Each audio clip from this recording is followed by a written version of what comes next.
Hello everyone and welcome to This Nintendo Life episode 122. As Bali said before we started recording, this is the show where we talk about Desmond Tutu, clearly, because it's episode 122. So what's your favourite Desmond Tutu fact, Bali? I know very little about Desmond Tutu, so maybe this was a bad reference. Yeah, that's a really good idea. Let's just talk about a man who we actually have no idea anything about whatsoever.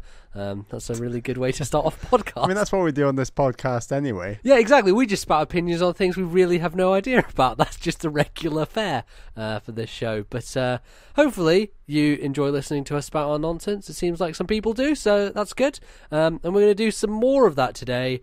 So yeah, Bali, how are you doing today? How are you holding up? I'm very good. I've been on holiday and I'm back in Scotland and I'm going to a wedding tomorrow and then going back to Brussels and then we're moving to Scotland this summer, so it's all very up in the air and complicated. But there's always time for a bit of podcasting, a bit of This Nintendo Life. It's what we love. Absolutely. And also having a Switch available when you're moving around the place to play the most recent release. It's very nice, I assume. Yeah, exactly. Like Octopath is following, is staying close to me on my travels, one might say. So it's definitely making traveling a lot more seamless and enjoyable. Especially just like the characters in Octopath Traveller, you yourself are a wanderer of the world. I am. Where are your 7 other companions, Bali? Are they scattered they're across catching the up. winds as well? They're low level right now, so I'm the I see. Okay, I'm the high level. You're the party leader, I assume. Exactly. Very good. Okay, well, we are going to be talking a lot about that. Bali, what else are we going to talk about on the show? What is the run of show for today? So we're going to do a 2-segment show. First segment, we're just going to be talking about Octopath Traveller and our experiences so far with that game. And then second segment, we're going to do an extended email segment. We've not done your listener emails in quite some time, so we've got a few of those to bring in to the show and have an extended segment for that. So yeah, 2-segment show. That's what we've got lined up. All right, fantastic. Well, let's begin then with what we've been playing, and both of us, of course, have been diving deep into the recently released JRPG Octopath Traveller, which just came out on the Switch and has been, I don't know, I've seen a lot of news stories popping up, Bali, about how it's just selling out like crazy in Japan and it's number 1 on the eShop in North America.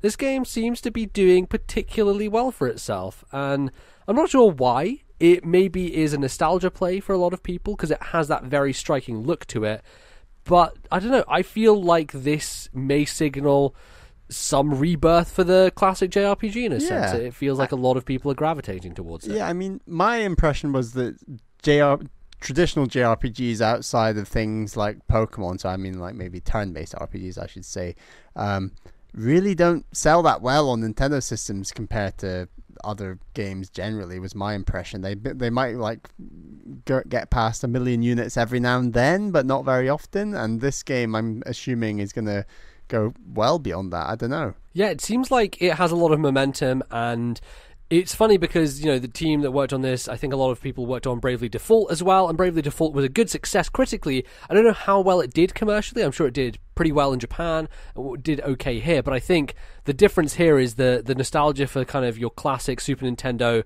RPGs like Final Fantasies and things like that is probably ringing true with an older crowd, and so that's why I think a lot of people are probably getting on board at the moment. And I don't know, I wonder if this affects Dragon Quest XI, which comes out later this year, whether that has some impact because more people are positive on JRPGs now, but we'll see. But I think that we should probably just get into just our general thoughts on Octopath so far. How much have you played so far, Bali? Kind of whereabouts are you in the game? I'm 16 hours in, and we should maybe say we're gonna talk sort of mechanics spoilers, but nothing story related spoilers. I mean, how about that?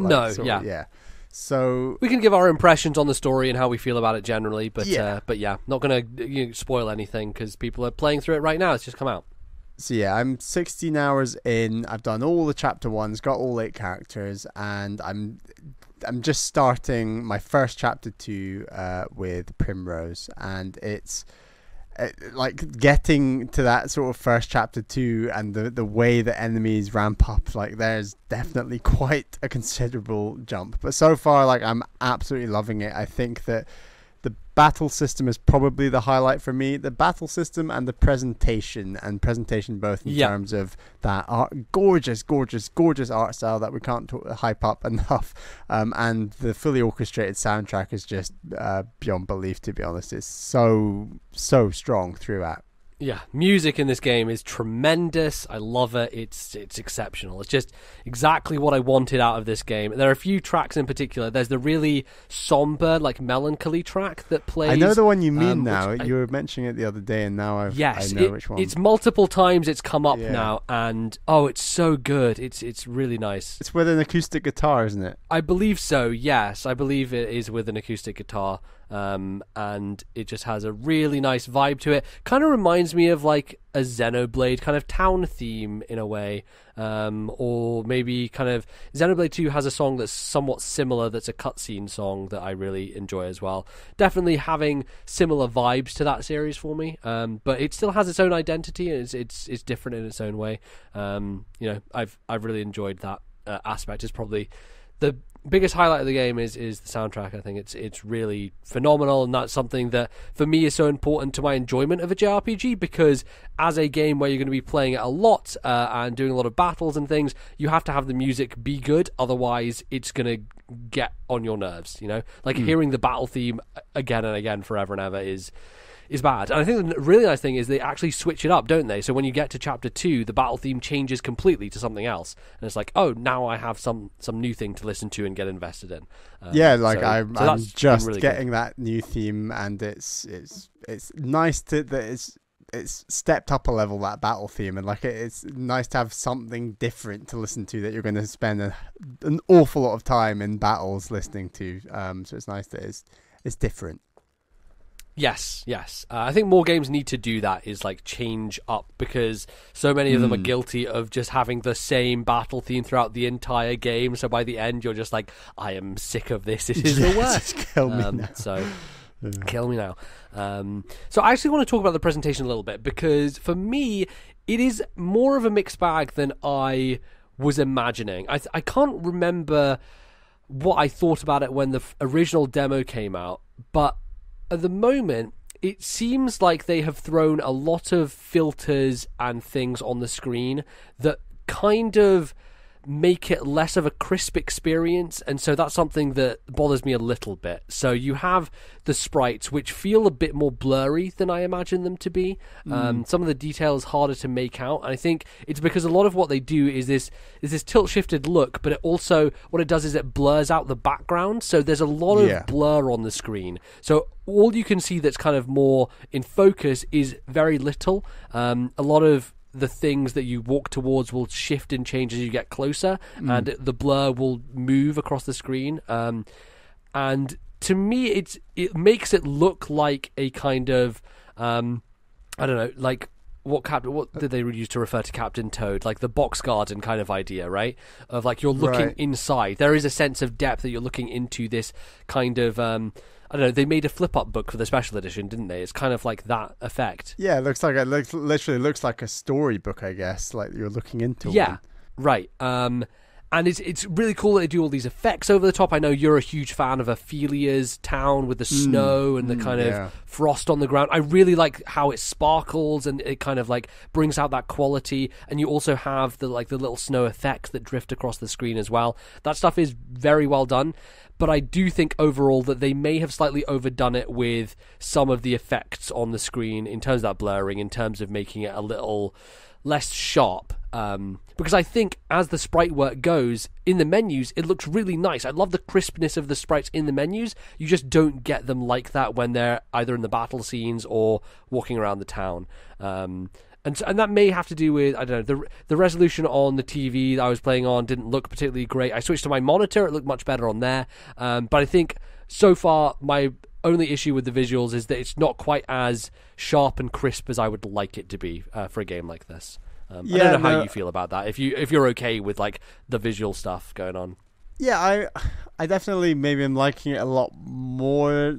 It bothers me less, I should say, but I agree that they might have slightly overdone some of those effects, and there's also like loads of light and dark effects that can really blur aspects. And you're right, like the characters themselves are very pixelated, and there's definitely a lot of blurs going on top of that, on top of those pixels that can maybe make them look a little bit blurry. I think that overall it generally works. I've been playing on just basically my Switch tablet for now, just because I've been traveling so much. I've not played much on the TV, and the little have bit you seen that it I at have all on the seen, TV? yeah, the little bit that I have played on the TV, they definitely look a bit more crisp, but it's still not amazing. I think that I'm not sure that's what they were going for with this game.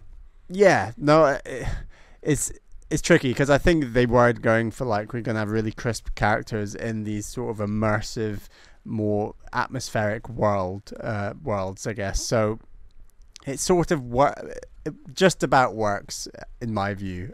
It could have been slightly better, but I like the storybook look to it. And I think, yes, Ophelia's town is very good with like the snow and the ice. I also think that a lot of the water effects look really, really impressive. Yes, especially like absolutely. The town that Tressa's from, and with the ships and the water and the rivers and the caves and the lighting. There's the pirate cave you go to with Tressa's chapter 1, where it's sort of the lighting and pools of water in a dark environment just looks unbelievable. Like, I can't believe that, how good that looks, that effect they pulled off. Yeah, I think that's probably the best part of the visual design, is the blending of the kind of 3D aspects and the things that are done, you know, through the Unreal Engine that make it kind of stand out, and like, you know, the characters cast realistic shadows from them, even though they're 2D kind of pixelated characters. Like they have 3D kind of models built around them, so they cast the shadows. You see the water effects, you see the fire, like flames are like realistic flames that are burning in the background, and again, you know, the snow effects and things like that. So the lighting as well is really well modeled. Like the light will reflect off of surfaces and around corners and things like that. So when you are carrying the torch around, sometimes it actually helps to find secret areas in dungeons where you can go find a treasure chest or something like that. So I think that strikes a really good balance. The other thing that I love about the game is the transition from indoors to outdoors, and when you walk through a door and it so seamlessly like transitions you into the interior of that space. That's one of my favorite things about Breath of the Wild, is just opening the door and you going in and then being no load screen and stuff like that. I think it works in a very different way in this game, but I always love that when that happens, that like the seamlessness, how you can just walk straight in and the transition is so incredibly smooth. It looks fantastic. That's definitely a high point for me. So yeah, I feel like a lot of this game, as you said before, is built on the back of a battle system that is incredibly good and has a lot of flexibility to it, and there's a lot of kind of options you have. How have you found the fight so far, and have you had a certain strategy that you've stuck to, or what kind of tactics are you finding the most effective when you're kind of going into battle? So with the chapter 1s, you're mildly forced to keep changing your team because you have to have the relevant character for the chapter in your team. So I've really gone whole hog and made sure that I've essentially rotated my team as much as possible to make sure that no one's too under leveled, knowing that they'll all have to be a certain level at some point to do their own chapter. So I've been rotating a ton, and I've really just enjoyed rotating a ton and adapting different techniques and strategies to different battles. So characters like Hannet and Ulbrich, I think, play fairly similarly, where they just do these really heavy physical attacks that often can attack like the whole team. I do try to make sure that I just sort of evenly whittle down shields and then try to use those big, powerful cross multiple enemy attacks. So characters like Cyrus and Ophelia and Primrose, where they've got these like magic attacks that can just hit large numbers of enemies, trying to do those when enemies are broken as much as possible, but also using those attacks less boosted to get breaks, and making sure that you only boost attacks that are once enemies are broken. simple strategies like that. But then characters that I've really struggled to kind of integrate as much, although I've gotten there in the end, are characters like Alphen and Tressa, where they just have like... Alphen's very frustrating in that you just have to keep topping him up with all these potions and things that he uses in battle, and like he does have some interesting skills as well, and like he can wield an axe pretty heavily, but there's kind of he's got these skills that they just don't feel properly seamless, and he's sort of like a semi cleric, but he doesn't feel like a traditional cleric that just heals lots of damage to your whole team very easily. It's always like you always have to just jump through a few more hoops with him, I find. No, he feels like he's more targeted to focus on one person as opposed to Ophelia, who does multiple people at once. So his first aid is like, I'm just going to target this one person, make sure I help them. And then like he has one icicle attack, which is like not particularly powerful, but it's good for breaking people if you have that weakness available. And then like just his concoctions.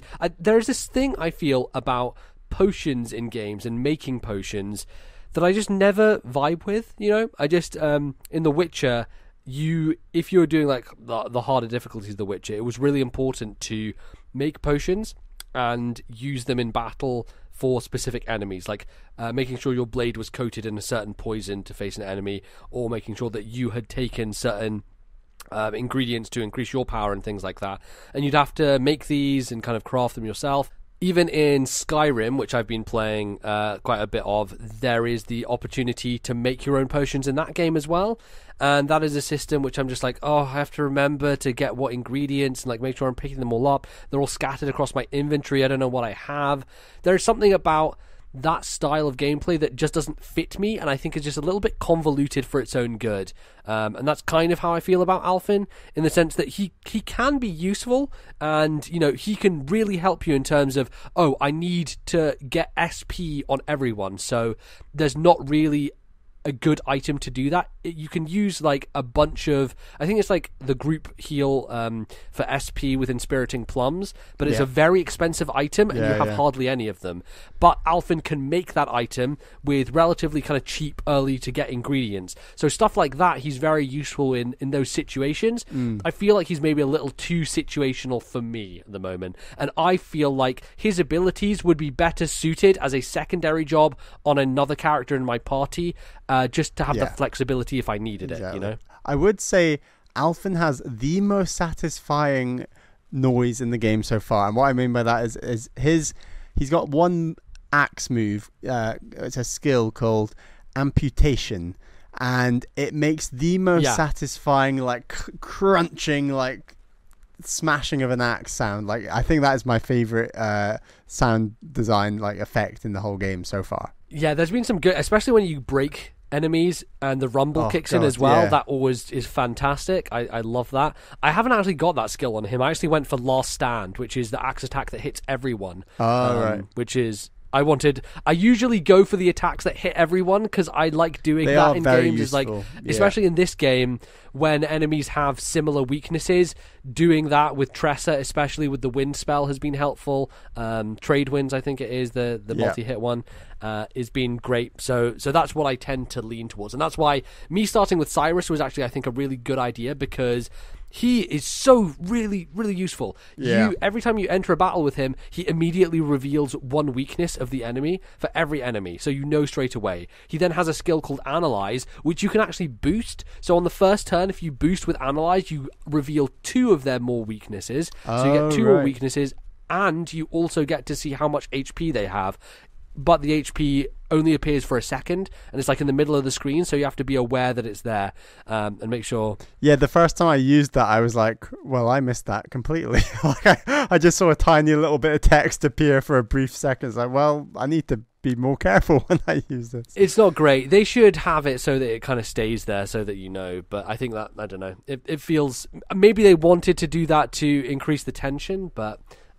or something like that. A turn could be good, but like one turn without it just flashing briefly would be generous. Definitely, that would make it much more convenient to the player instead of if they forgot, because sometimes you analyze just wanting to see the weakness and you're like, oh crap, I missed the HP number, which is actually kind of useful a lot of the time. It's like, really? It's a choice they made, but it's fine. And then obviously Cyrus also has a bunch of spells, so he has like ice, fire, and lightning, and his secondary abilities for his skills are all of those spells hit twice in a row. So if you have an enemy that is weak to fire and has a 2 shield, you can just use one spell and then Cyrus will have broken them in that one hit, and it's like, oh, that feels so good. But you could have a group of enemies that are weak to fire with 2 shield, and he can immediately break all of them at once. All of them at once, yeah. Which is, it's unique. so good. It's the best feeling. So and then powerful. like when it cycles back to him again, you can boost him twice to get like ×3, and then just use the fire spell while they're weak, and it's like they're just gone, they're just dead. That's a lot of my grinding, has just been using Cyrus with his spells to just clean out enemies. It does sap his MP a lot though, so I have been finding, because I'm someone who I always like to keep SP healing stuff for dungeons and bosses as much as I can. I don't want to waste them because I might be in a situation. Yeah, exactly. You don't want to spend loads of money on them either. Exactly, yeah. But it's one of those JRPG things, Bally, which I think you'll get to know as you play more JRPGs. But it's the thing that by the end of the game, you actually have like this stockpile of like 70 of these things. You're like, well, I was saving them. Yeah. I was saving them for this one point, and then you get to the end and you still have them all left. It's like, well, I could have used them, I guess. And it's like, there's this hoarding mentality that happens with those types of items in these games. It's hard to get around, but I always fall into it. I have been using them consistently, and I have also found that it's quite hard to make a lot of money when you've not got Tressa in your team. Like, she makes you a lot of money from both stealing and just walking through areas. Like, when you're grinding, she's great to have in your party. Just when you're approaching new areas, you get a bit of money. But I've really found that often when I get to a shop, the new special knife or bow or sword that is just it's always just a few thousand away, and I'm like, oh look, I'd love to have that, and I'm always just and they're getting really expensive now. I just saw something that was like 30,000, and I'm like, oh, I only have like 54,000. That's like half my money gone on this one thing. So yeah, it's tough in that sense. I personally have not been keeping up very well in terms of gear and equipment. I don't know how you've been doing, but I think like a lot of my characters have the starting buckler in terms of like what they're wearing, and I'm like, that's not good. I should change that because but it's hard to like manage all 8 characters at once and being able to do that. I'm tempted to completely unequip characters who aren't being used, and then just when I bring a new character to my party, to just click the optimize button, and then rather than trying to have 8 sets of great armor and weapons, to maybe just have 5-6 sets of approximately everything, and then you can bring it in and out. Maybe that's what I might start doing, and just maybe trying to sell some of the old stuff. Do they stay on the character when they leave your party still? Because I've found situations where I'm in a shop and I'm trying to sell something, and I'm not sure if someone has it equipped. I think it was showing me that recently, but there was at one moment where I was like, I have this thing, this necklace, I think it was, and I thought someone was wearing it, but it said that it was okay to sell it, and I was like, I don't know, this seems a bit weird. I really wish it would break it down a bit more in terms of what is, like, you can just sell this and it's fine and no one's wearing or anything. I wish it was a bit clearer about that, because I did run into a moment where I was like, I'm pretty sure like this hairpin or whatever it was is equipped to Ophelia, but she wasn't in my party at the time. So it's like, I'm not sure on that one. I know that stuff stays equipped when they are out of your party, but I'm not sure if those items appear when you're then trying to sell items. I can't remember that. Okay, yeah. I want that system to be a bit easier in terms of managing it and making sure that you know what is what. But yeah, I think your idea of just keeping a smaller set of really good equipment and then just rotating it between characters when they come in is probably smart. Feels like what we did when we played Final Fantasy VI, just when someone comes back into the party, optimizing their equipment to make sure they have the best stuff you want is probably the easiest way to do it. But yeah, and the thing that gets even harder is as you get secondary jobs, which that's what I've been doing recently, is going around the world and finding all the secondary jobs, which means that, for example, you could make Therion, which I did a cleric, so that he can heal as well as do thief stuff, which means he gets access to staffs as a weapon, but he can also like use the light spell that Ophelia can use and stuff like that. Or you could make, like I made Cyrus a merchant, so now he can get all the money skills that Tressa has, as well as being able to use the wind spell. And Great. he is way more effective with magic, so giving him access to that one element that he didn't have before with wind was really, really useful. Right. So stuff like that you can do and pick up the secondary jobs later on, which, you know, I need to been do great. that. Yeah, it really helps, especially against the bosses in Chapter 2 and stuff like that. But what I was saying is, when you get to that point, you then have to make sure they have a good weapon for that class as well. So I just made Therion to a cleric. I need to make sure the staff he has is actually effective and will enhance his spells if he does them and stuff like that. Just making sure that he's okay along those lines. What do you think of the difficulty so far? So I thought with the chapter 1s, I found the first half of the chapter 1s probably slightly tougher than the latter half. Just, I think it was a combination of me getting used to the game, but also I think I was much higher leveled on some key characters for the last 4 bosses. Or, I mean, maybe the last 4 bosses I faced were like some of the first ones you faced, and it's hard to. I mean, there is definitely scaling going on, obviously, but it's sometimes hard to identify maybe what the bosses you faced were like versus the ones I faced based on the order which we played. I don't know, but I thought that they got trickier over time for me personally, and I think it was so a lot of the stuff with the bosses is to do with just how much health they have, because I think it's a very spongy game. Even the regular enemy encounters sometimes can last quite a while, really long.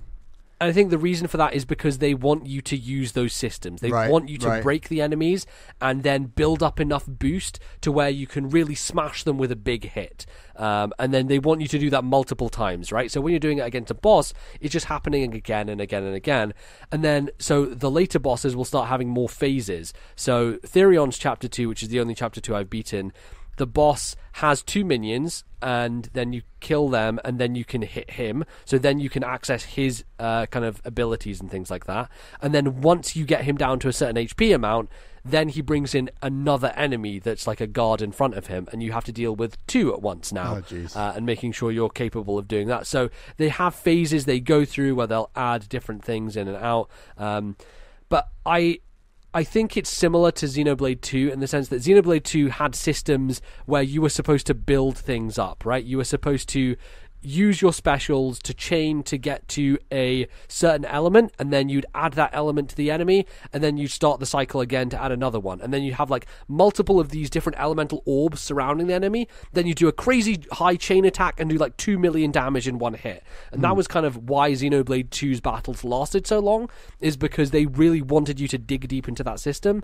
And that's what I think's going on here as well, is they want you to be breaking and making sure that you're managing your SP and your health. And I think that's why, you know, the battles, some of the boss battles, this most recent one was like 25 minutes long. Wow. That is no joke. It is a incredibly hard and long battle, and it requires a lot of concentration and forward planning as well. It's all about looking on the timeline to see when a certain enemy's turn is coming up, to make sure that you're breaking in a tactical way, to make sure you're breaking them before they get a chance to attack, seeing how many more turns whoever you have broken has left, and which characters you have coming up before that. So if Cyrus is coming up and I haven't got any boost points on him, I'm feeling really bad about myself because I can't do a really big hit on the boss before he breaks out of his stagger. And then sometimes some of the bosses will get extra shield points to them. So like they will start with 8, and then when you have broken them once, they'll go up to 9, and then the next time they'll go up to 10, like, and it keeps going higher. Which makes it even tougher. So it is a lot of planning and making sure that you are set up. The boss and the way I dealt with it was, so I'd seen during the quick look that Dan Reichert was using Hanit quite effectively against the boss, and she can capture some really powerful enemies and use them to do crazy high damage. So what I had done before is I'd gone to this kind of snow area where there were a bunch of like really powerful polar bears, and I'd caught two of those.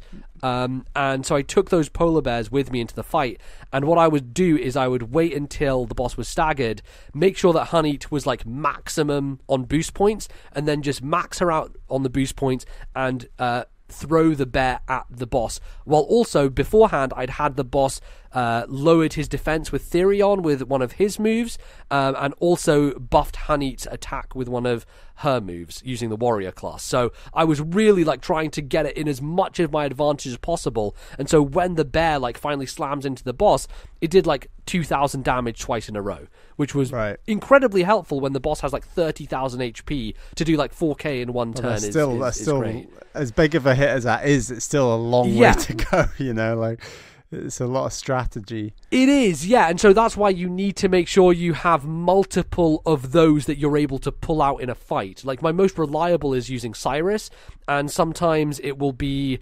900 and 900 for the 2 hits from the spell. So that's like around 2,000 as well, which is good. And if I can consistently do that, then that's fine.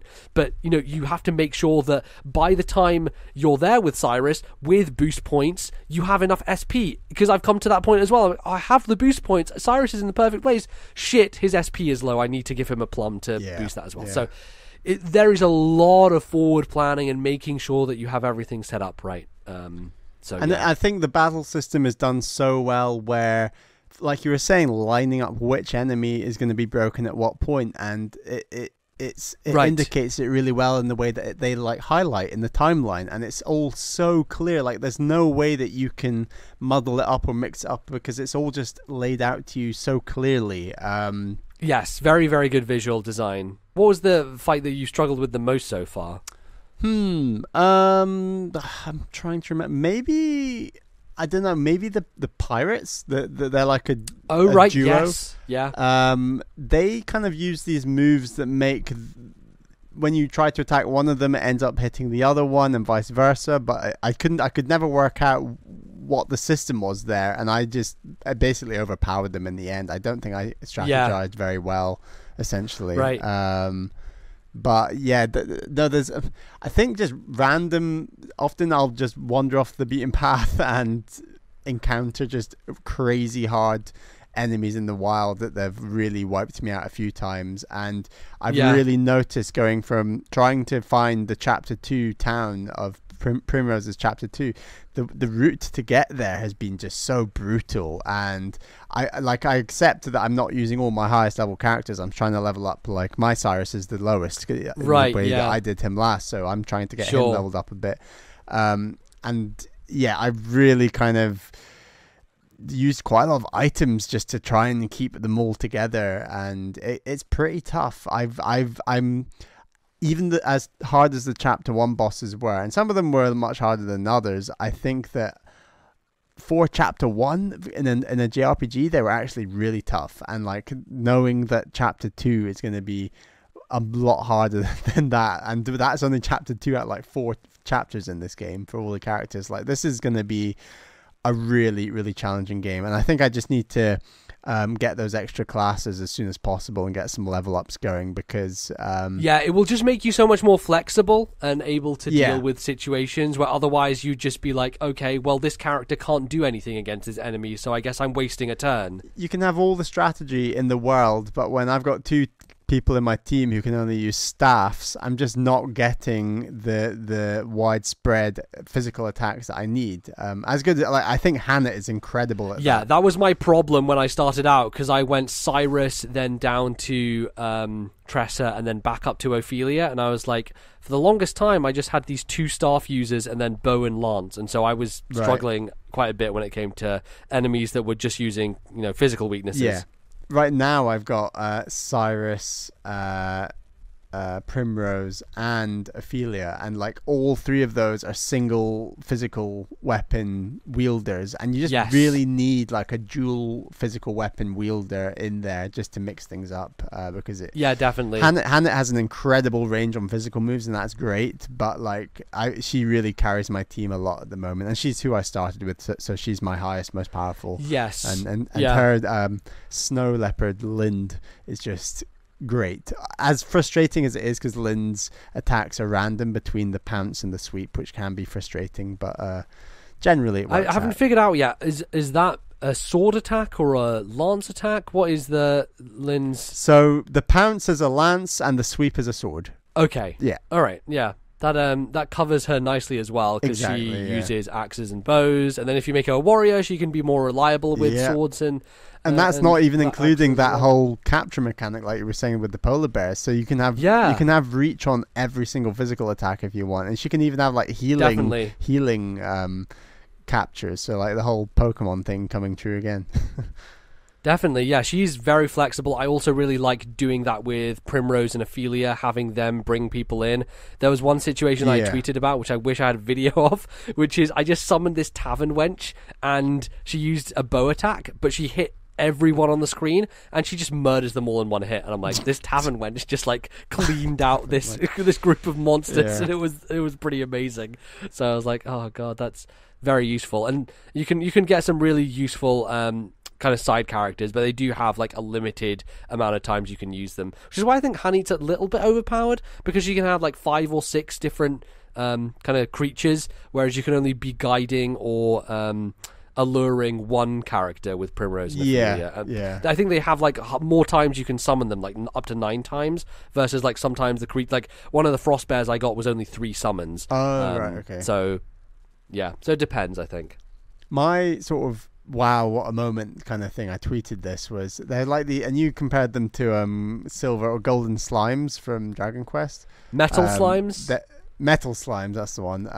They're like these cats with like a scarf around their neck, and they almost look like they're a thief or something, and they always try and escape battles very, very fast. So I had some sort of trapping thing that I think Hanit's got, I can't remember, and I managed to trap it, and like it was really hard to break, and all your attacks keep missing, so I really had to like use all these specials at the time which made it easier to hit.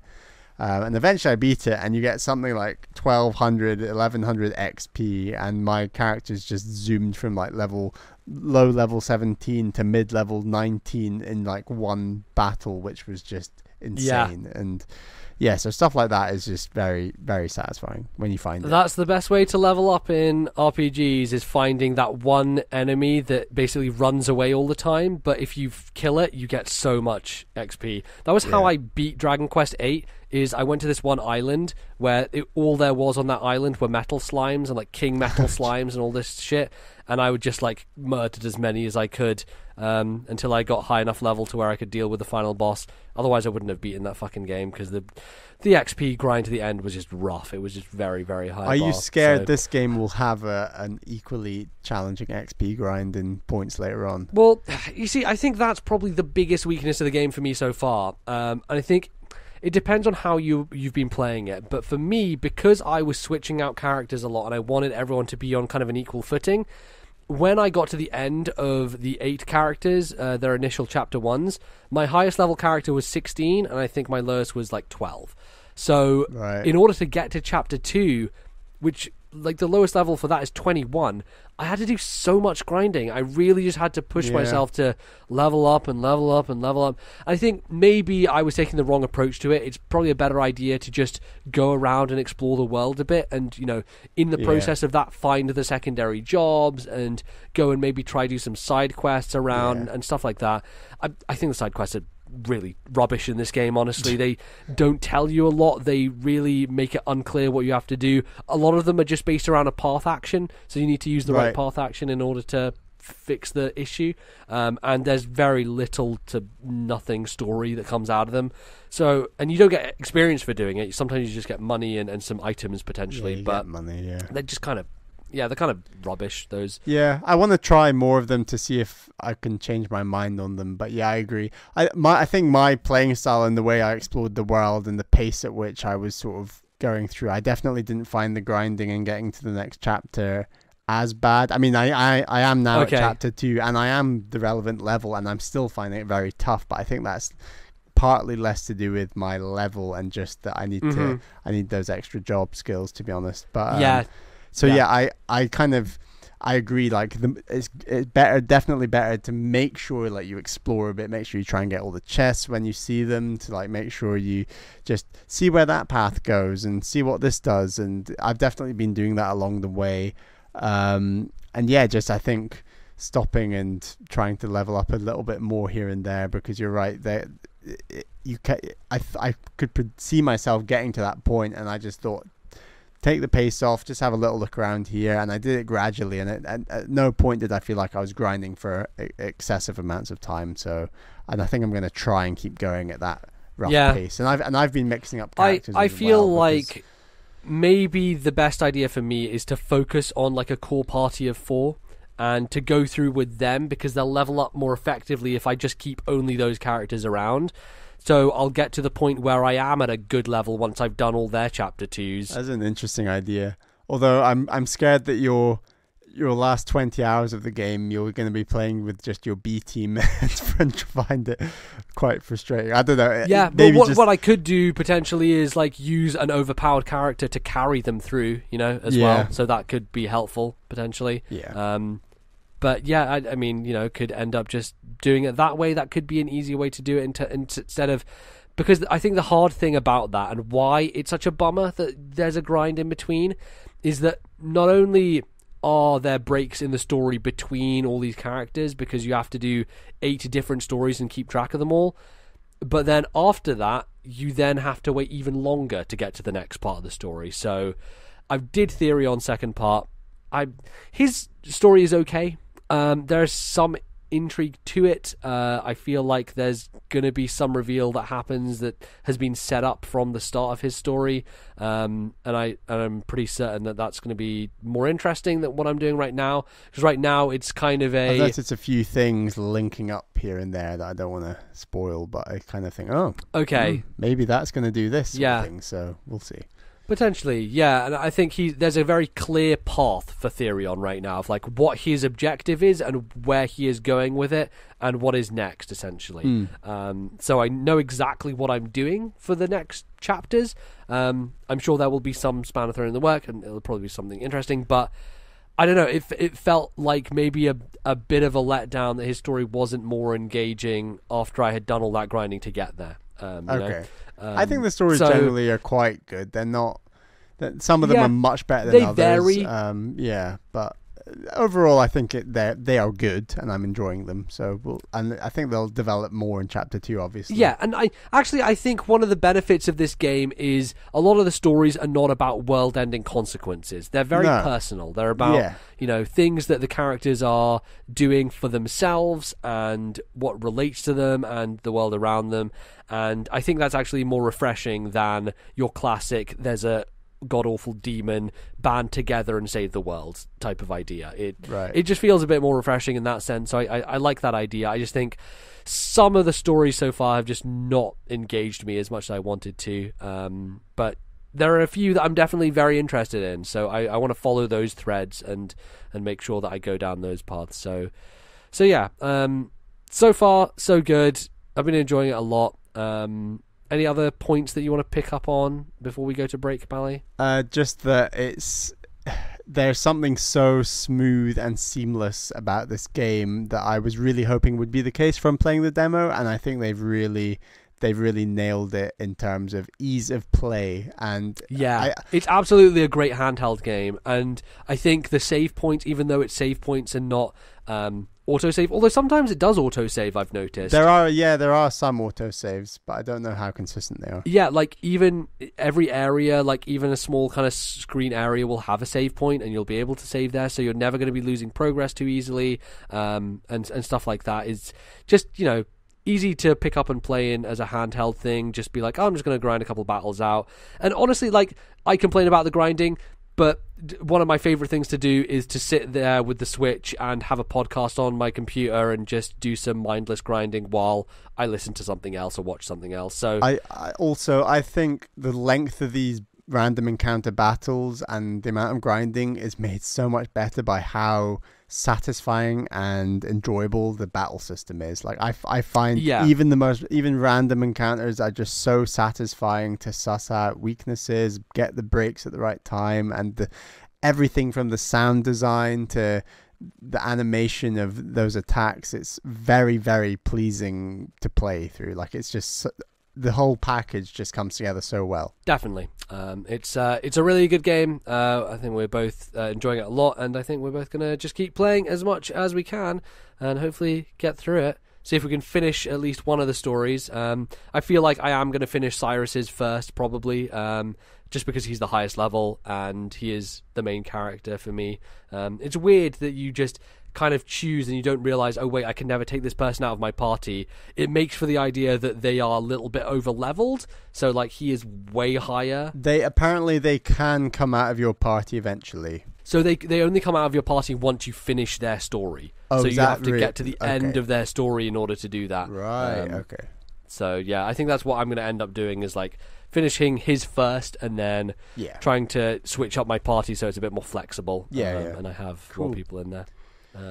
But yeah, so much flexibility with this game. It's I know, yeah, it is kind of flexibility the game in the sense. So many combinations. It's crazy. Yeah, openness, wherever you want to go next. You know, like I didn't think my first chapter 2 was going to be Therion, but that's kind of the direction I went, and it was one of the lower level ones, like level 22. So I was like, I'll go for this one, see how it goes. And it worked out. So yeah, it's very cool in that way, and very intrigued to see how it keeps going and ties together a bit more. I know a lot of people complain that the stories don't tie together.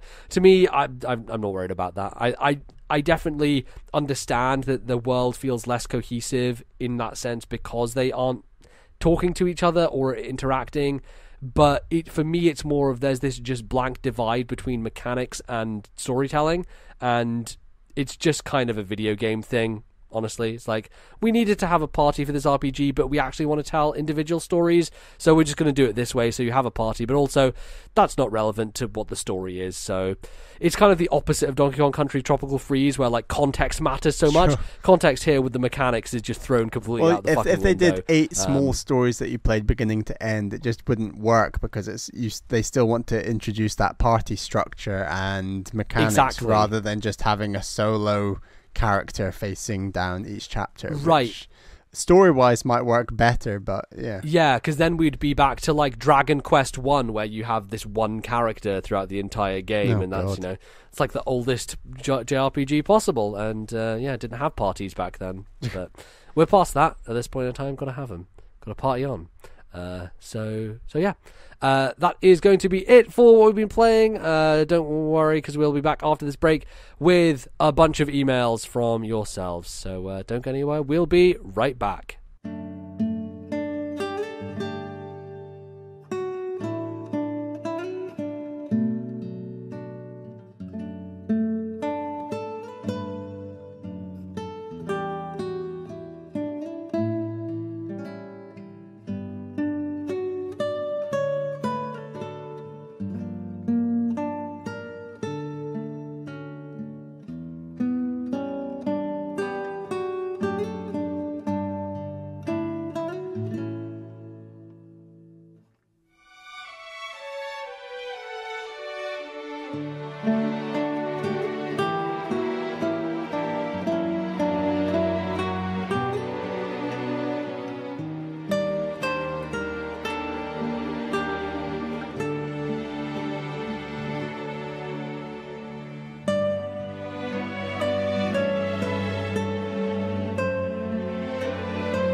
Hello, everyone, and welcome back to the show. As we mentioned in the first segment, 2-segment show this episode. We've not done emails in quite some time. Absolutely. It's been E3, it's been our backlog club, it's been predictions for E3, all these sorts of things. So we're going to do an extended segment with a few of your emails, but as crazy as this sounds, because we've not done it in a while, we are running out of emails. We need more emails. We need them. So please send your emails to thisnintendolife@gmail.com. That is thisnintendolife@gmail.com. I'd also ask you to post questions in our Discord server. Go into our Twitter account @TNL Podcast. It's actually just in the description of our podcast notes. So if you go to the notes of the podcast, you can find the Discord link there as well. Hit the link, join the chat. We got a little thread there for emails, so you can write into the show there. As Tim did, who also posted in our Discord, and Tim says, there was some brief discussion in the general chat about Club Nintendo and My Nintendo and various reward services that Nintendo has offered being generally fairly badly implemented. If you had to design a new rewards program for Nintendo, how would you redesign it? For me, I don't really care too much about the way it runs currently, as even though there are not really any rewards that are worthwhile, everything is free and the coupons could be useful if you want a game that is offered. Could be better if better rewards were offered like coupons for new games, but it's not completely terrible. Okay, so I think this is about reforming the current My Nintendo apocalypse and making it something that is actually usable and worthwhile. I think Nintendo actually with the Switch have made a system that is far more palatable than what they had before. But the weirdest thing to me about their system is that they are still giving you points for signing in to the eShop on the 3DS and the Wii U, as far as I know, on My Nintendo. Which is like, at this point in time, who the hell is doing that? It doesn't make a lot of sense. If you're a hardcore Nintendo fan, which I imagine the only people who use My Nintendo to its fullest extent are hardcore Nintendo fans, you're on Switch, you've moved on, you're not using those other consoles anymore, and on that service, your gold points could be used for reduced prices on a particular game, whereas on Switch, now you can get a reduced price on literally anything, whatever you want, and it's a okay monetary value. It's not amazing. It's a consistent 5%, right? Yes, and it's different in different countries, right? So something that I realized recently is when Skyrim was on sale on Switch, I bought it, but I bought it in, I think it was the Russian eShop. It was either South African or Russian, one of those, because they're usually the ones with the cheapest price, and they're also ones that the European credit cards have access to. So I was able to buy it directly from there. However, on my Russian account, the number of points that I would get towards the next purchase is nothing. It is absolutely nothing because of the way their currency works versus ours. So I think it is different across the board, but for us in the UK, it is a decent amount where one gold kind of point equals 1 pence, right? So basically, I have like 270 right now, which is like £3 off a game. And that's a system that I've really enjoyed on Steam over the years, where on Steam you get trading cards, and if you don't care about them, you can sell them on the Steam marketplace, put them up for like 2 pence or 4 pence or whatever, and you get a cut of that, and then your Steam wallet starts building up with just pennies, and eventually it'll turn into pounds, and eventually you'll have a good amount of money that you can just use to get money off a game on Steam in a sale or whatever. So it's a small amount that I think could be improved, especially because in the past we have had the Nintendo Digital Deluxe service, which was on Wii U if you got the deluxe version of the console, and you would get a much larger percentage back when you bought digital games, which you could then feed into, you know, more purchases in the future. That, however, was like a limited time thing. I believe it was 1 year, and then after that year was up, you didn't have access to it anymore. And maybe that's why, because it was quite a good amount you were getting back from it. I think that so was Nintendo 10% put a stop on it. UK, Yeah, that which was much larger, you know, right. and much more significant. And I did take advantage of it a little bit, but again, it was Wii U, so I wasn't buying a lot of games on that console. Yeah. You know, I took advantage with Trine and with Runner 2 and stuff like that, but you know, I maybe got a total of £7 or £8 back from it in the long run, and that's nice. But I would like that to be a more permanent fixture, you know. I I love what they're doing currently with Switch. I think that's great. The 5% is a nice consistent thing, and I sort of stockpiled a bit, and I spent like I think £12, I think, rather than 18 on Celeste, for example, which is a huge reduction. Yeah. I really didn't think I would miss, but I actually am ending up really missing the good old Club Nintendo with plushies and hard stuff that you could get sent in the mail. Physical goods. Physical goods. I do miss them. I don't really want to spend my own like money buying a lot of these things as much as I do sometimes, and I certainly did when I was in Japan. But yeah, I liked the idea that like we got those Yoshi plushies for what felt like for free. I'm sitting right now staring at my Yoshi who's sitting on my PS4 right next to the Dragon Quest slime that you got me from Japan. Yeah. They're both just sitting there together on top of my PS4. I wish and it's really cool, you know, like and again, as you said, as people who generally don't go out and buy memorabilia like that, it was a neat thing to be like, oh, I have one of these things now, and it's pretty cool. Yeah, and that was the only way of getting it, which was the right. It's exclusive, part. Yeah, it's exclusive, and I wish that. So yes, I'm stocking up. I think I'm on like £2.50 at the moment in my on my Switch account or whatever. And did you get more of that because you got Octopath digitally? Yeah. So I got Octopath digitally. So I actually just registered my Octopath cartridge and I got 50 gold points for it. So I imagine you get much more than that. Yeah, I got 247. Right. So because when you do physical version, you only get 1%, I think, back versus the 5% on digital, which is that's why they're encouraging you to go digital, basically. Yeah. I mean, and I think you could encourage more people to go digital if using that £2.47 that I've acquired, there was a shop somewhere. You could even access it through the Switch, for example. And it's a shop full of memorabilia and plushies and ornaments and things. And they just have they just have prices on them. But the prices you pay for them, you can only acquire through how you currently gain I think they points. sell stuff like that through the Nintendo like UK store itself, don't they? So you could be in a situation where potentially you access the Nintendo UK physical goods store from your Switch eShop, sure, and then buy stuff from there potentially. Yeah, so that's what I'd love. And if, as you say, MBZ, you only get 1% if you buy physical, and you get 5% if you buy digital. Like Nintendo are kind of egging you on a little bit in some way to go digital instead of hard copies, and I think that's a trend that. There's a huge debate about how that'll look, and I always, before the Switch came out, I was like, I'd rather I went all digital or all physical, and I'm doing exactly what I did with the Wii, where I'm going a bit half and half. But that was partly to do with living in Belgium, to be honest, because it was just a pain in the arse. And also now, because Caroline also has a Switch, you're thinking along the lines of sharing games, and having it digitally means you can't do that. So I mean, maybe one day Nintendo will pull a Microsoft or whatever and shut down the ability to share, and I don't know.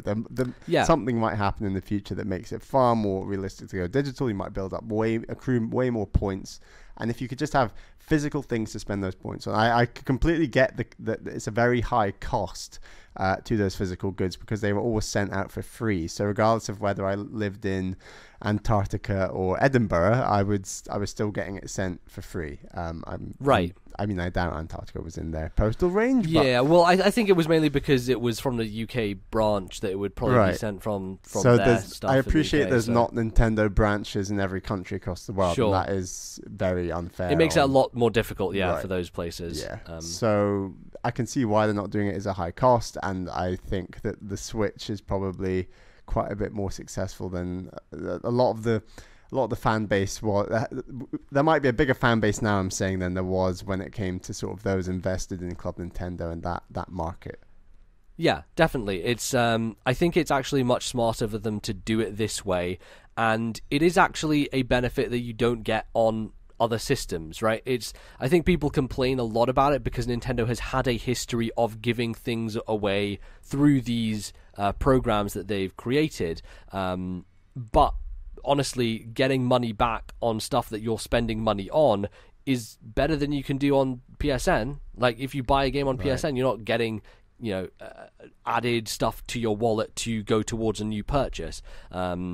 I've always thought the idea of a trophies or achievement system being built in around a rewards program would be smart, right? A lot of people are like, oh yeah, why don't Nintendo do their own trophies, achievements type thing?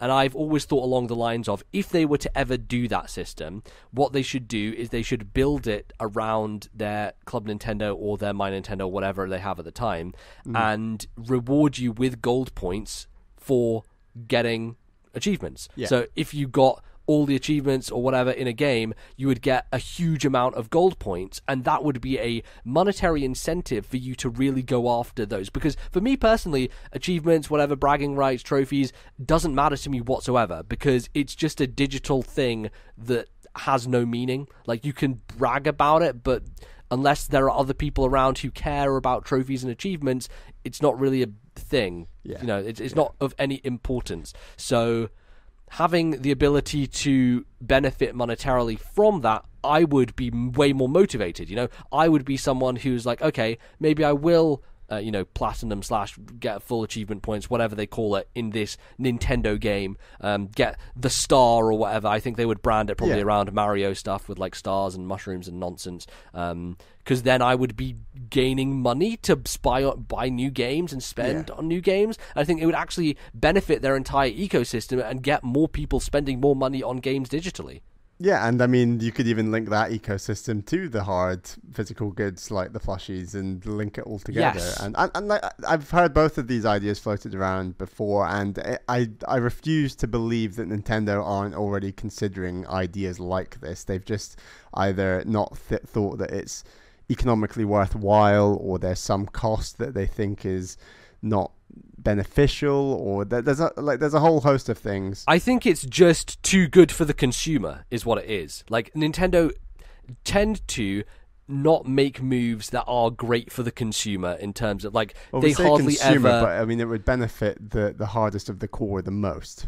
Sure, but it would still be one of those things that we are able to leverage and maybe get we get more tangible benefits from this than maybe Nintendo want us to get if they were to do that system. They're a company who never reduce the price on their first party games. Mario Kart on Wii, you can still find it for 30 quid in places, which is just stupid. Like, that makes zero sense, but it happens because that's the value that Nintendo place on their software. And so I think from their perspective, it is way too much to give us in order to, be something that they would implement into a program that they had. So that's why I don't think it's because it's for Nintendo. They want to control this as much as possible, and they want it to feel like we're getting something, but not too much. Because if it's too much, then it feels like you can kind of cheat the system in a way. Yeah, definitely. But yeah, Tim, thank you for your question. Our next email is from Ryan, who's from the internet. Dear MBZ and Bally, Dark Souls Remastered was released recently and created some controversy because it looked very similar to the original game but cost twice as much. This got me thinking about what a good time frame for a remake / remaster is. The best example of a remake I can think of is Fire Emblem Echoes, and that was released 25 years after the original. I think 20 years at a minimum is a good time to remake a game. What do you guys think is a good time? Thanks, Ryan. Okay. That's a crucial part of this, I actually think. I think there is a big difference between a remake and a remaster. Absolutely. They're two very different things, and the two that he has used as descriptions are the complete opposite of one another. Exactly. So I think that the time frame for both of them is very different as well, where a remake, I mean, is there a time limit? Arguably, there isn't a time limit. I mean, there is maybe a sweet spot, and I'd probably agree maybe 20 to 30 years might be quite a good sweet spot. Right. I think the sweet spot is always dependent on the nostalgia of the people who grew up playing it. So a good 15 to 20 years makes a lot of sense because, for example, with Final Fantasy VII Remake, the people who grew up playing Final Fantasy VII are now mid-20s to 30s adults who now have the disposable income to spend money on the new game that will come out and are going to talk about it and be excited about it. The patience to wait 10 years. Exactly, because that's never going to come out. You definitely gain more patience as we get older, I think. Right, totally.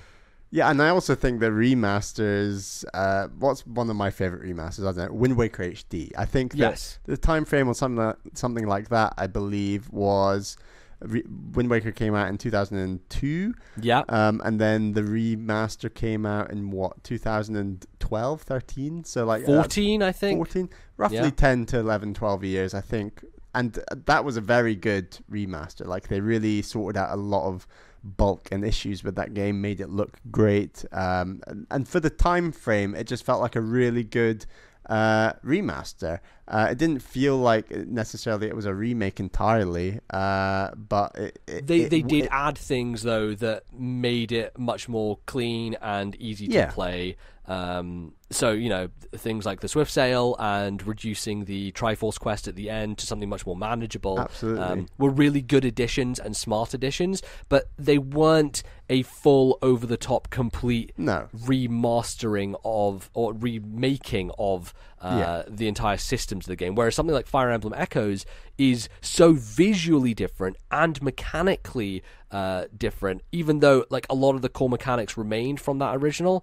You know, they added Mila's turn wheel, which was like the changing the clock back so you could redo turns and stuff like that, and the whole 3D dungeon exploration, which is cribbing on an idea from that game and fully realizing it. It's making so many more vast sweeping changes that make it stand out as more distinct, as a like completely different experience, right? So something like Metroid Zero Mission is a really good example of a remake that takes the core idea of the original and the feel and the atmosphere and the sense of the original and crafts it into something that is modern and playable and makes sense to a new audience. I think those tend to be my favorite types of these, because remasters, they're great, but remasters are much more about delivering it to a new audience with the least kind of work put into it possible. Like I just played the first Uncharted on PS4. And yes. And it's great because you play it at 60 frames per second now, and you couldn't do that before and stuff like that. And it didn't look like a modern game, but it looked a lot better than the original. It ran well. Definitely. I got the experience. It probably wasn't.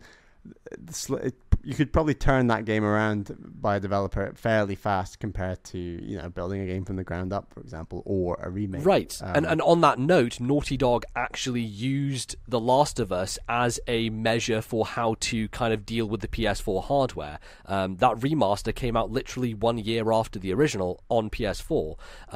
And so that company, while they were figuring out their new tech, while Uncharted 4 was being worked on, they used The Last of Us as a benchmark, as like, okay, this is what we can do with the system, this is how we can push it, and in the long run, it's worked out really well for them because not that many people had played the original Last of Us on PS3 because there were far more Xbox 360 owners, at least in North America. And so when most people migrated from 360 to PS4 as their core console, Last of Us Remaster comes out and people are like, oh, hey, I heard this game's amazing. Never had the chance to play it before because I didn't own a PS3. Now I can. And I think that's where, for me, that's where remasters come in, is that they are trying to hit a gap in the market and make a bunch of money on something that before maybe didn't have as large of an audience. And like 20 years was mentioned, and a lot of people have been talking about like, what remasters will Nintendo do next? And Link's Awakening is one that comes up an absolute ton. There's that rumor about the 3DS kind of remake, right? Isn't and it? Obviously, like Link Between Worlds was going to be a remake of oh my god, my mind, a Link to the Past. Yeah. But then they decided, actually, this is so different. Why don't we just do the a whole new thing with this game? And that turned out great. I could imagine them going for Link's Awakening in terms of like time frame. The original game was 93, so that should have been 2013.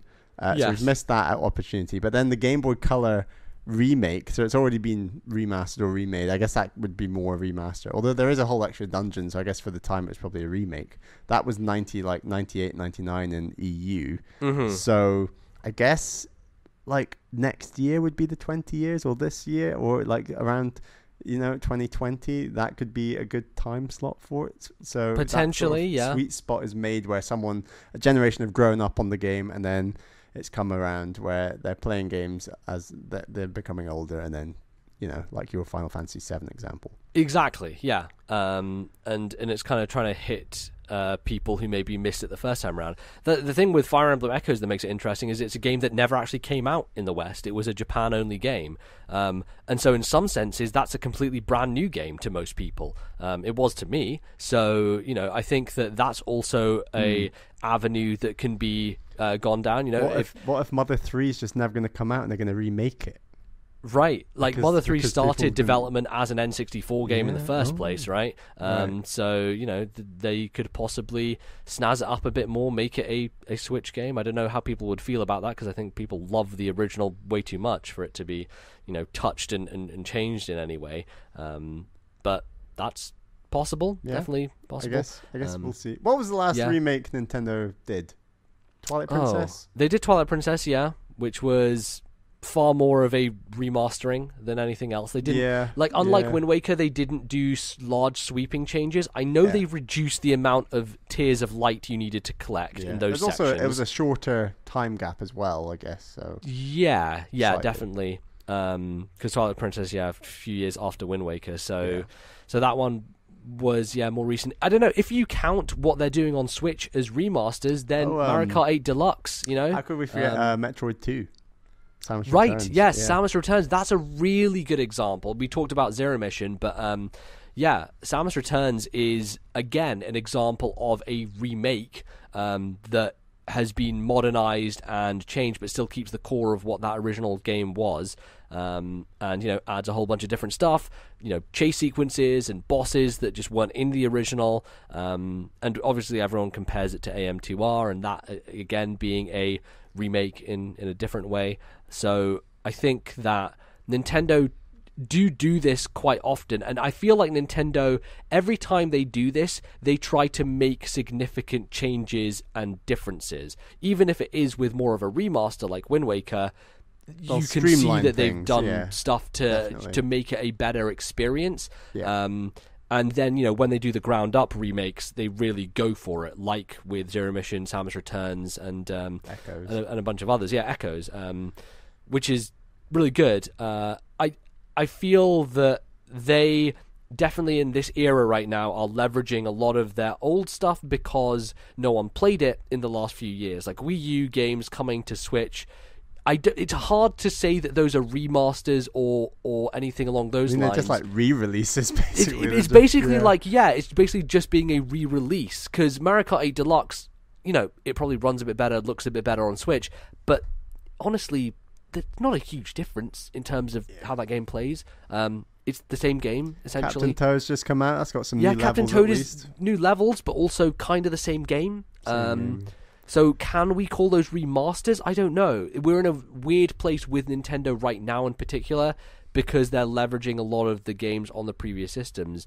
But then, you could say that for a bunch of other games on PS4 right now. Like they put out Darksiders 2 Definitive Edition and shit like this.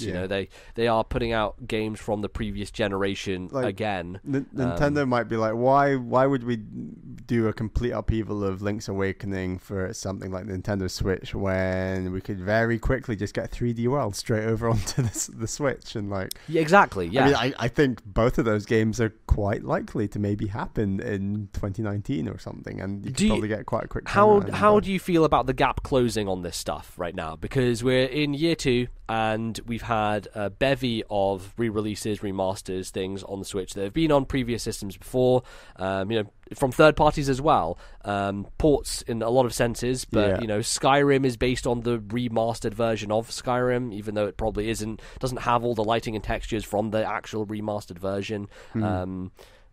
Do you think that we are going to continue to see Nintendo do that with Wii U games, or are they running out at this point? Is Mario Maker 2 more likely now than it was 6 months ago? Yeah, I think Mario Maker's may be an interesting one where it was so...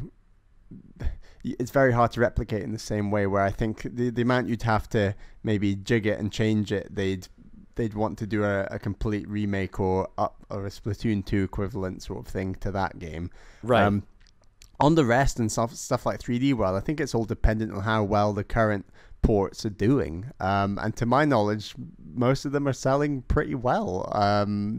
because the Switch is so successful and the Wii U was so unsuccessful. I don't think all of those games that are selling well are necessarily amazing games. Captain Toad's great, but I wouldn't call it like this stellar game that's going to automatically sell well. So I think it just depends on sales, and to my knowledge, limited as it is, I think that they're generally doing quite well. Like, you see them doing well in the charts and things like that. So I think as long as they continue and that there's not a dry up, and they're certainly not in a dry up yet, they're going to keep continuing. I don't know. Is that your take? Yeah, I feel like that's probably likely. I do think that, Nintendo still have this weird reliance on kind of remakes, remasters. If you want to be cynical about it, you could say that the two biggest games this holiday for Nintendo are a remake and a remaster, because Pokemon Let's Go Pikachu and Let's Go Eevee are basically a remake of Red and Blue in a weird, different way. Red and Blue cross Pokemon Go. Yeah, exactly. And then Smash Brothers, I don't know, it's a new game, obviously, we've seen, but there are people who would say it's a remaster. But Ridley. With Ridley, yeah. But Ridley. So yeah, like, Nintendo, I think, are in a different place from a lot of the industry, because you saw this on the PlayStation 3, where there was, the Ratchet and Clank HD collection, the Jak and Daxter HD collection, they did Echo and Shadow of the Colossus HD, and then this generation, they remade Shadow of the Colossus, kind of, even though so the Shadow of the Colossus remake is a weird one for me, because it feels less like a remake and more like a very remake? That's what debatable. They say it is, okay. But it's like more of a grandiose remaster is how I see it, because that's another one I need to play. Right, and it's the exact same game, it just looks phenomenal, it just looks insanely good. Yeah. But it's the same game, so that's one where I feel like their wording and messaging on it is a little bit weird, because in my mind it's not a remake, it's just a even better remaster than the one they had done before. For me, the way that I go about it is the remake has to make significant changes to the game to make it different, and feel like a different game that you can stand apart and say, Metroid is different from Zero Mission completely. They are two different games, whereas Dark Souls Remastered is Dark Souls, and it runs at 60 FPS on the new consoles, and it didn't before. But it's Dark Souls. It's the same game. And the Switch version is taking a very long time to come out. It still hasn't come out, and we still don't know when it's going to come out. That's definitely a weird one. But yeah, I think a lot of people get up in arms about remasters, and why people are like, why are they releasing more of these and these? There's always someone who hasn't played that game, There's always someone who is just being introduced to games, who wants to experience them. I've just bought a PS4. I'm loving all the remasters. They're great. Exactly. Like, you want to play Last of Us at some point, and you can do that because Sony have put it out again. And there are loads of examples of that. I think Sony do a good job of just re-releasing games constantly. They're very good at releasing the biggest, best games quite consistently for someone like me to go. But to catch up on it and things like that. So I overall I like remakes and remasters because they give you a better version of a game, and sometimes it's good to wait for that version of that game.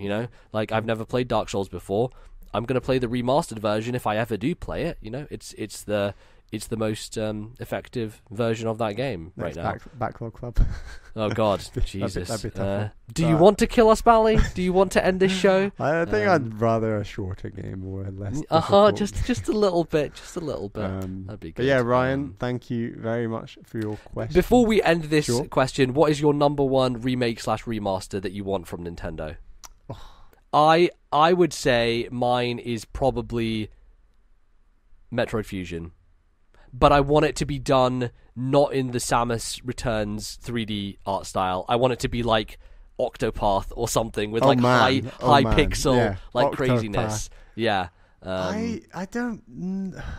The first Advance Wars, shake up the art style, give it that Fire Emblem palette that they've gone for with stuff like Awakening and Birthright and all those games. Yeah.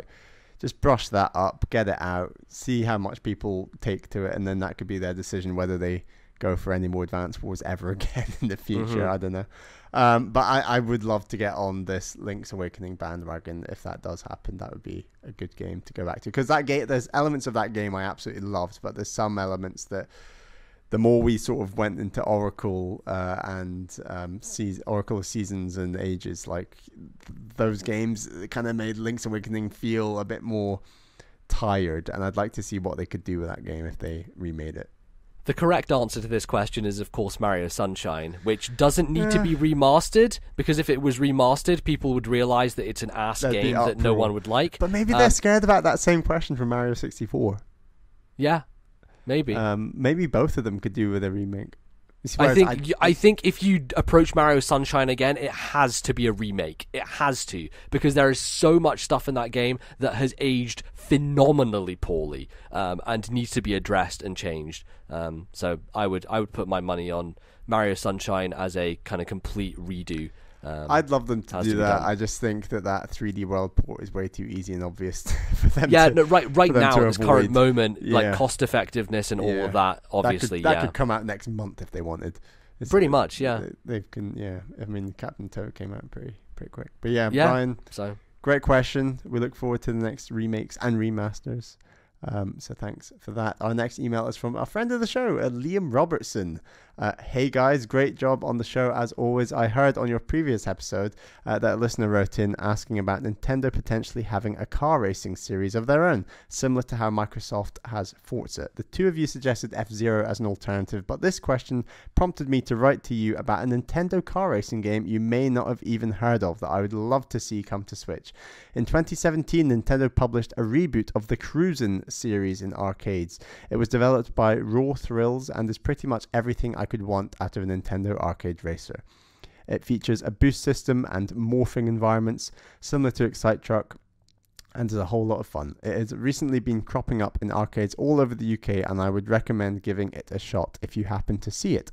It has Nintendo's name all over the cabinet, so it's clearly something they're proud of. And then he's posted a link to the trailer. Cheers, Liam. Yeah, so I watched this trailer and I was like, man, this looks like it's Excite Truck. It really like has that sense of speed and kind of craziness that I loved about Excite Truck, but in a more kind of traditional kind of car style game, which I know the Cruisin series is more like that. You know, it doesn't have the karts of Mario Kart or the speediness of F-Zero, but it's more of a grounded in terms of like the cars you're racing, but it's still more arcadey and a little bit over the top. How much familiarity do you have with Cruisin, Bally? Basically none with Cruisin itself. In my mother's random hauls of N64 games when I was younger, she picked up games. These are like secondhand games she'd often pick up and be like, "Oh, you got an N64? Do you want try these out?" Sort of thing. And you could buy them very cheap. So I played games like Top Gear Overdrive, San Francisco Rush, Extreme Racing. And then I had sort of Wipeout 64, Racing Simulation Monaco Grand Prix, Hydro Thunder. That was probably Hydro Thunder, in my view, is almost like the sort of water version of like that style of game, where it's just crazy arcadey. I had a lot of fun with all those games, to be honest. I think my favorite out of them was probably Hydro Thunder, although my cartridge was a bit dodgy and it needed a memory cartridge thing that you could get on the N64. Right, I never actually owned. So there was a handful of games I'd play where it'd restart every single time I put the cartridge in. Oh, no. But for a racing game, that wasn't the end of the world because often you didn't unlock many Grand Prix that are already all unlocked, so it didn't bother me too much on games like that. But my knowledge of actual arcades and the times that I go to arcades is so minimal and poor. I think I've said this on the show before, but like generally I just have not experienced arcades much at all. But I would love for Nintendo to just bring something like Cruisin to the Switch, or just a game like that.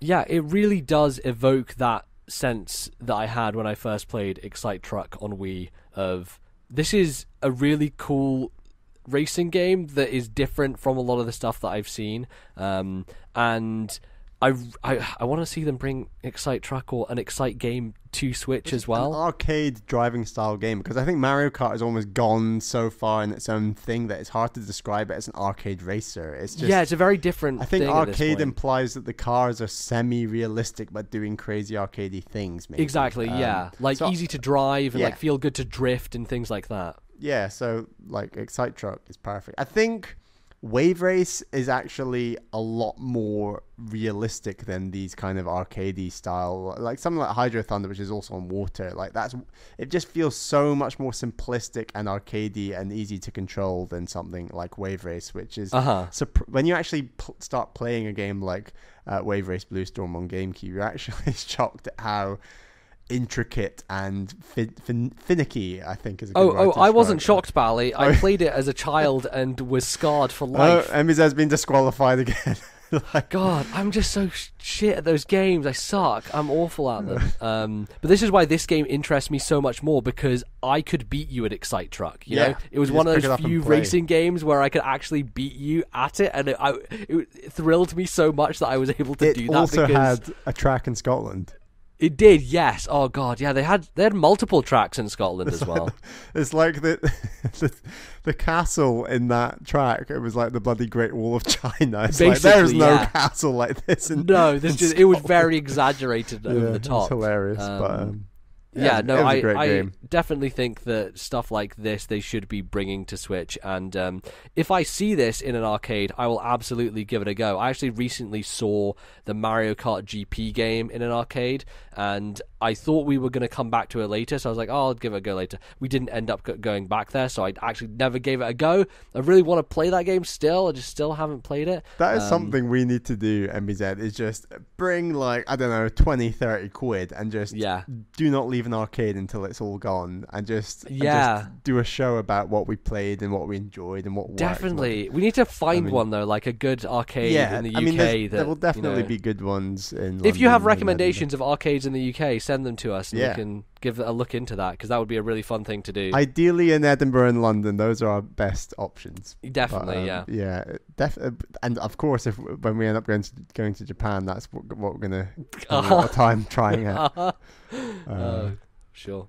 So yeah, thanks for your email, Liam. Our final email of today is from Matt, who's from the Northern Mariana Islands. I mean, MBZ, I always say I love it when our listeners tell us where they're from.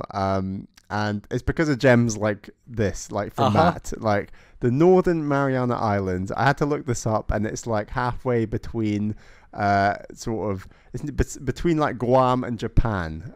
That's crazy. That kind of educated me on some of the places our listeners live. So Matt, that's awesome. We just really appreciate letting us know where you're writing in from, because that is a very cool location. We're global, Bally. We're global. We've made it.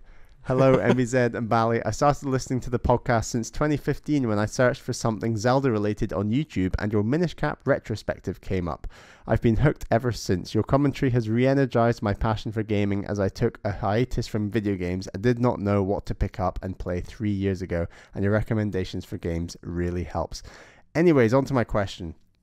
A while ago, I was watching a video on Pokemon and had a faint memory of playing the Diamond version.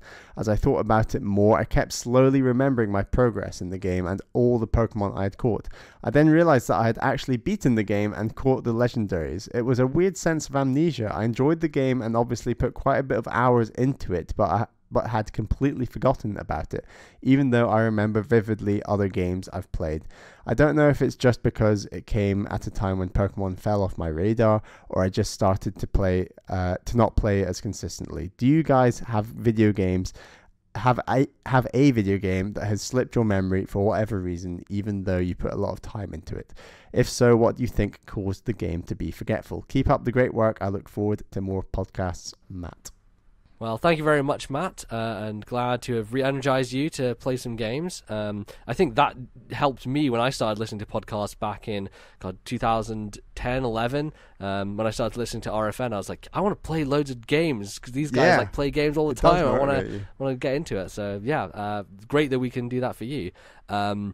This one is interesting because in the past, when people had said, like, I completely forgot I played that game, I was like, how do you forget that? Like, how, like, you spent all this time with this video game, how's it possible that you forget that time with it? It was mainly, like, reviewers back in the day who have reviewed, like, 700 video games, and it's like, how can you remember that one licensed game that you burned through in a weekend, like, in 2002? Clearly, that wasn't memorable enough to just remain in your memory banks.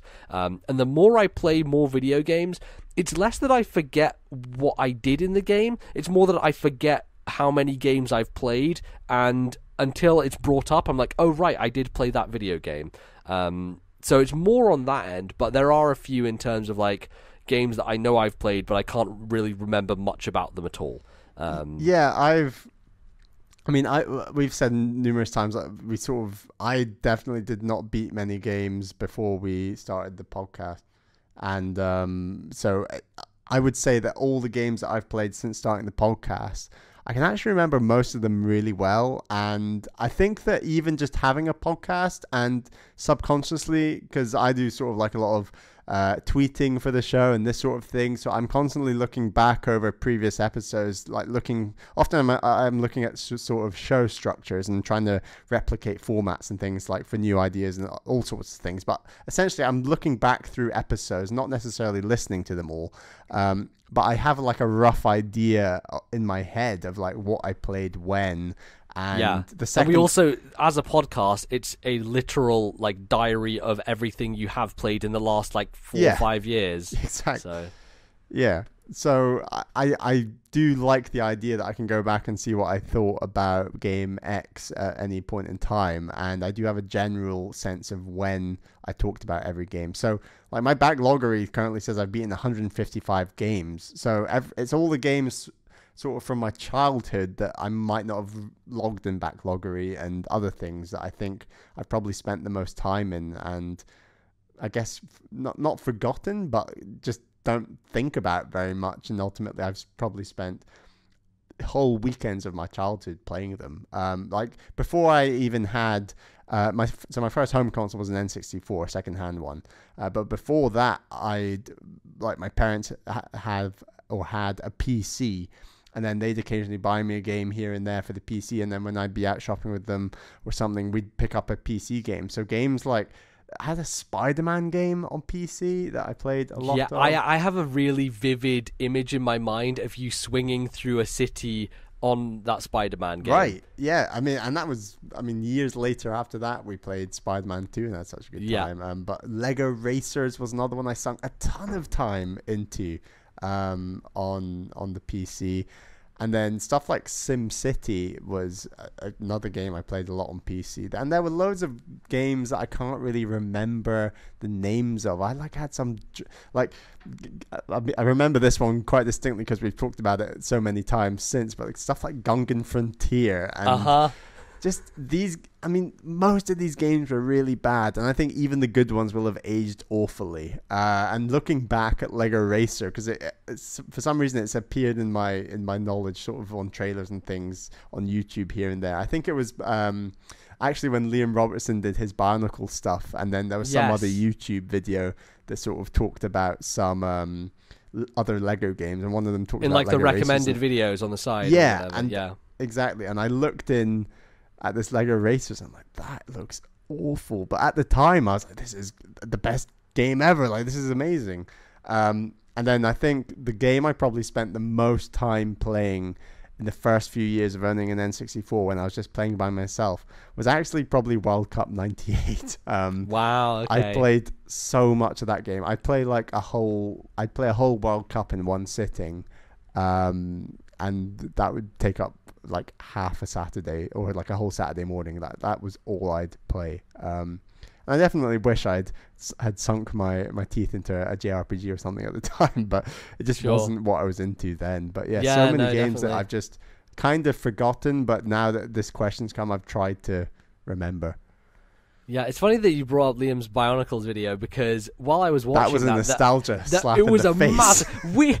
So funny story. Back in the day at school, we were super fucking into Bionicles, and what we would do at break time is we would basically bring our Bionicles to school, and we'd sit down in like one of the classrooms, and we would basically battle them against each other. So like we just sit there, like you could turn their arms and stuff. They weren't designed where it was about getting the opposition mask off, right? Yes. Yeah. And you always had the green one, which had the hooks, which was really fucking good at taking off the helmet.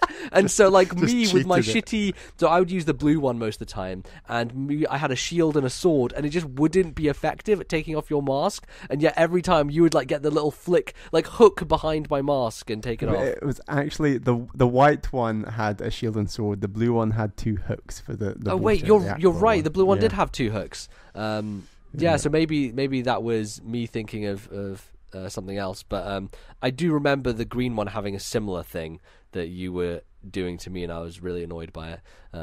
But yeah, we were so into Bionicles, and also Bionicles. There was a really bad like 2D side-scrolling game that came with some CD-ROM that I played with. That was a Bionicles based thing. Played it on my dad's laptop and had completely forgotten about all of that and everything until this video pops up and I'm like, holy shit, like massive nostalgia bomb just dropped on my face. So that was cool. Some old games that I don't remember much of. One that we played loads of together back in the day, Spyro Season of Ice. I just don't really remember what we did in that game. Like I've gone back and looked at video reviews and stuff like that to remember the perspective, but I just can't remember the core loop of the game or like what you did or how it played and stuff like that. So that's like a weird one that I spent so much time playing but can't recall a lot about these days.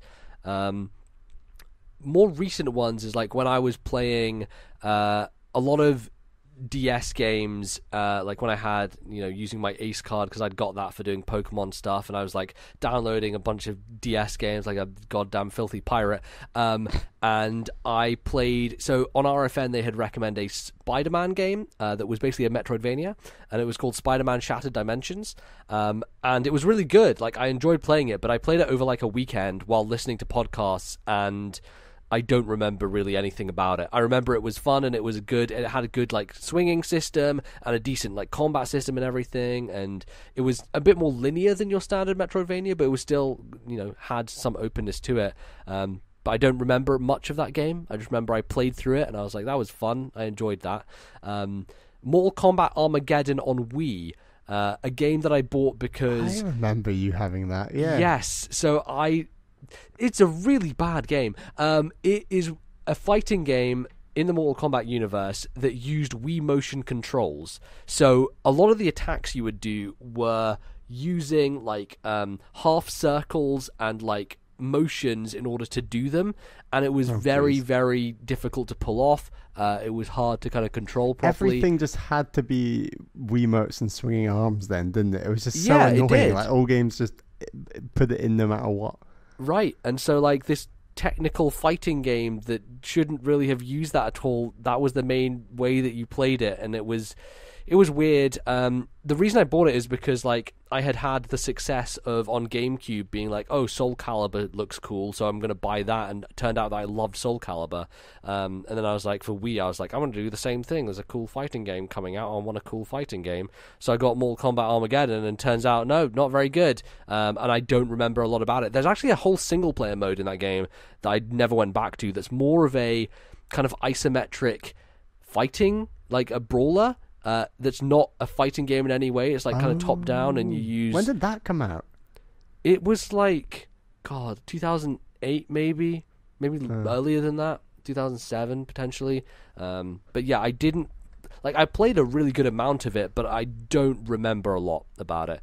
It's one of those I should go back to and just see.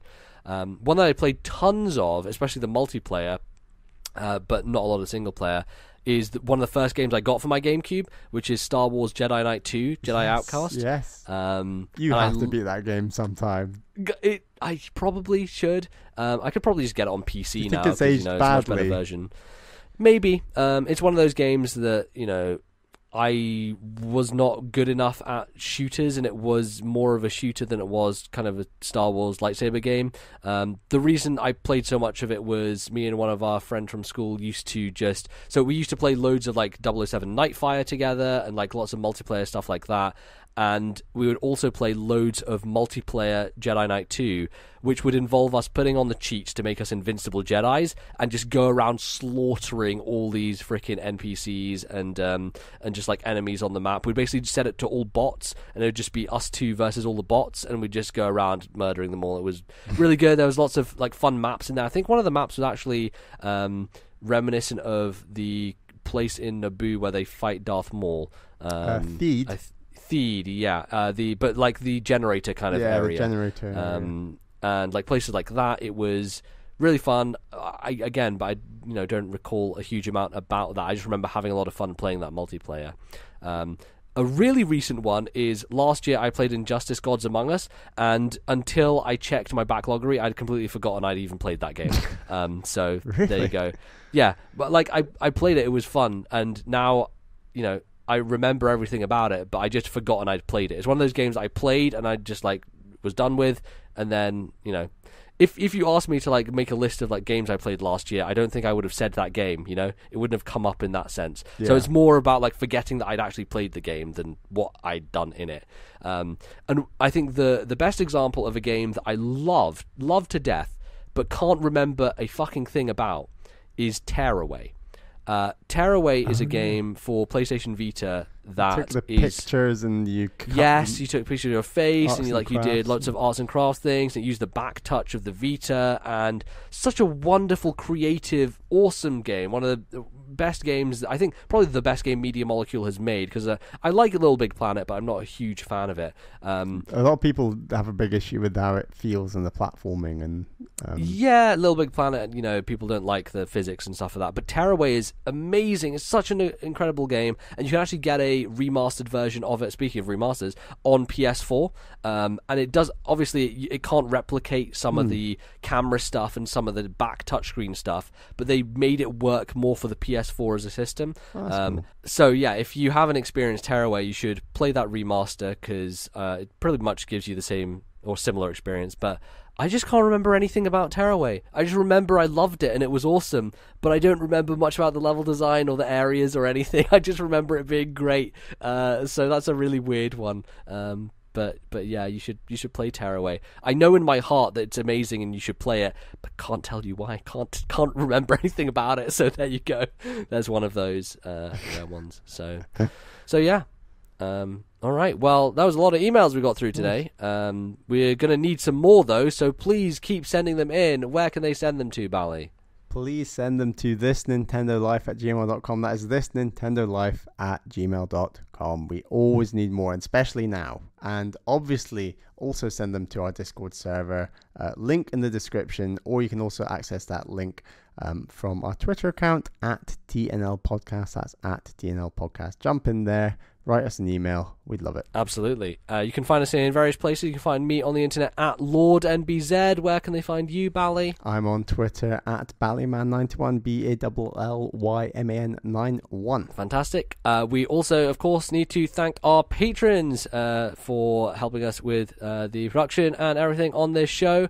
Bally, who are the patrons we need to thank? Thank you to our two $10 tier patrons. They are, of course, Atari Alex and my girlfriend Caroline. Thank you very much for your support. And yes, just last week we released our 4th episode of TNL Takes, and we went a bit political, and we went in depth on Brexit and all the ins and outs of what on earth is a Brexit and why. And we talked a lot about wider politics as well. So if you're interested in that, you can actually now download all 8 of our Patreon episodes for $5. Yeah, absolutely. So you can head over to patreon.com/ThisNintendoLife if you are so inclined. And thank you to everyone who supports us. We really do appreciate it.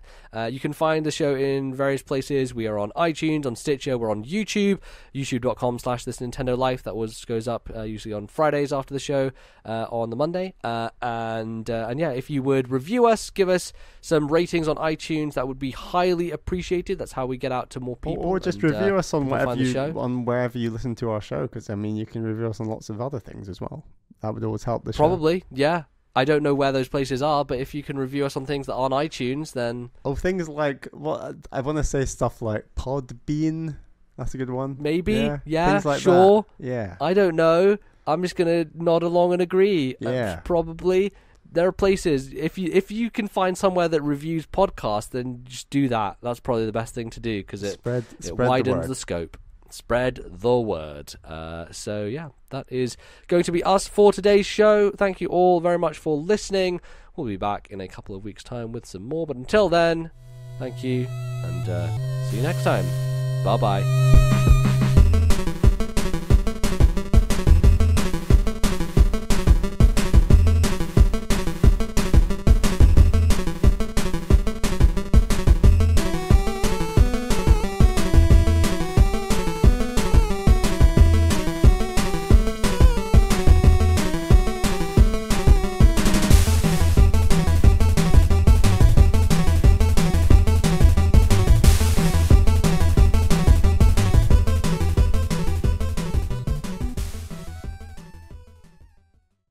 The musical interlude used on today's show was Enveloped in Kindness from Octopath Traveller. Copyright Square Enix 2018.